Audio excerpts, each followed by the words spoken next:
அன்புக்குரிய மாதா தொலைக்காட்சி நேயர்களே, நம்ம ஆண்டவர் இயேசு கிறிஸ்து பரலோகத்துக்கு அரசர், பூமிக்கும் அரசர், எல்லா உலகத்துக்கும் அவர்தான் அரசர் என்பது நாம் நன்கு அறிவோம். அன்பான சகோதர சகோதரிகளே, பரலோகத்துல அவர் அரசரா இருக்கிறவர், நமக்காக பரிந்து பேசுகிறவராய், நம் பாவங்களை மன்னிக்கிறவரா, நமக்கு வாழ்வு கொடுக்கிறவரா, நமக்காக தியாக பலியாய் சிலுவையில் மரித்தவரா அங்க வாழ்ந்து கொண்டிருக்கிறார். அப்பேற்பட்ட அந்த ஆண்டவர் இயேசு கிறிஸ்துவோட இந்த உலகத்துல வாழ்ந்து மரித்து உயிர்த்தெழுந்து அவரோட வாழ்வதில் இருக்கிற சந்தோஷத்தை காட்டில் வேற என்ன சந்தோஷம் நமக்கு இருக்க போகிறது? எப்பேற்பட்ட ஒரு வாழ்க்கை, நோயற்ற வாழ்க்கை, சமாதானம் உள்ள வாழ்க்கை, மகிழ்ச்சியான வாழ்க்கை, இதெல்லாம் சாதாரண விஷயம்தான். ஆனா கடவுளோட என்றென்றைக்கும் வாழக்கூடிய அந்த பாக்கியம், அதுதாங்க அவர் அரசர் என்று உலகத்துல பிரகடனம் செய்யப்பட்டிருக்கிறது. ஆண்டவர் இயேசு கிறிஸ்து இந்த உலகத்துக்கு வந்தது பாவங்களை மன்னிக்கிறதுக்கு மட்டுமல்ல, நம்மை மீட்படைய செய்யறதுக்கு மட்டுமல்ல, தம்முடைய பரலோக ராஜ்யத்தை இந்த உலகத்துல எஸ்டாப்ளிஷ் பண்றதுக்கு தான் இந்த உலகத்துக்கு வந்தார். மார்க் எழுதிய நற்செய்தியில சொல்றாருங்க இல்லையா, மனமாறு, நற்செய்தியை நம்பு, பரலோக ராஜ்யம் மிக சமீபமா இருக்கிறது, the kingdom of heaven has arrived அப்படிங்கிறார், வந்துருச்சு அப்படிங்கிறார்.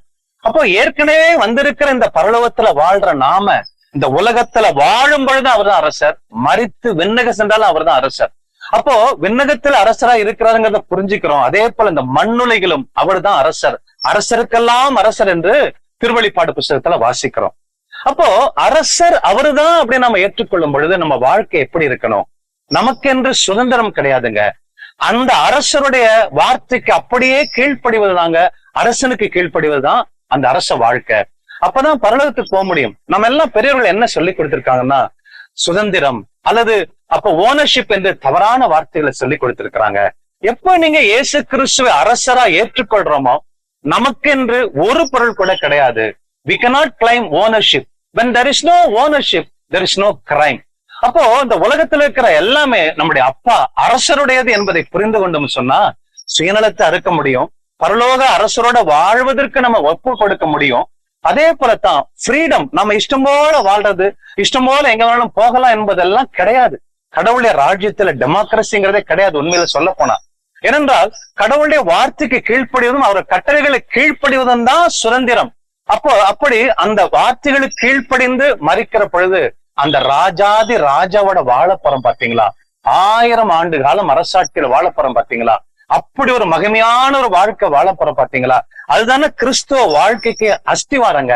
இதை நாம விட்டுட்டு இந்த உலகத்துல இருக்கிறதே நாம பிடிச்சிட்டு இருக்கிற வரைக்கும் இயேசு கிறிஸ்து அரசரா இருக்க முடியாது. ஆடு மேய்க்கிற தாவீது சாஃப்டா வாழ்ந்தாரு தான், அன்பு செய்கிறவர் தான், ஷெப்பர்டு தான். ஆனால் அதே ஆட்டுக்குட்டி ஒரு கரடி கொல்ல வருகிற பொழுது கரடியோ அல்லது சிங்கத்தையோ தாவங்கட்டை கிழிச்சு அந்த ஆடுகளை காப்பாற்றக்கூடிய வல்லமையுள்ளவர் தான் ஆண்டவர் இயேசு கிறிஸ்து. மன்னிக்கிறவர் தான், அதே நேரத்துல அரசரா இருந்து அத்தனை உலகத்திற்கும் தீர்ப்பு வழங்கக்கூடிய அந்த ராஜாவோடு வாழ்வதே கிறிஸ்துவ வாழ்க்கை. God bless.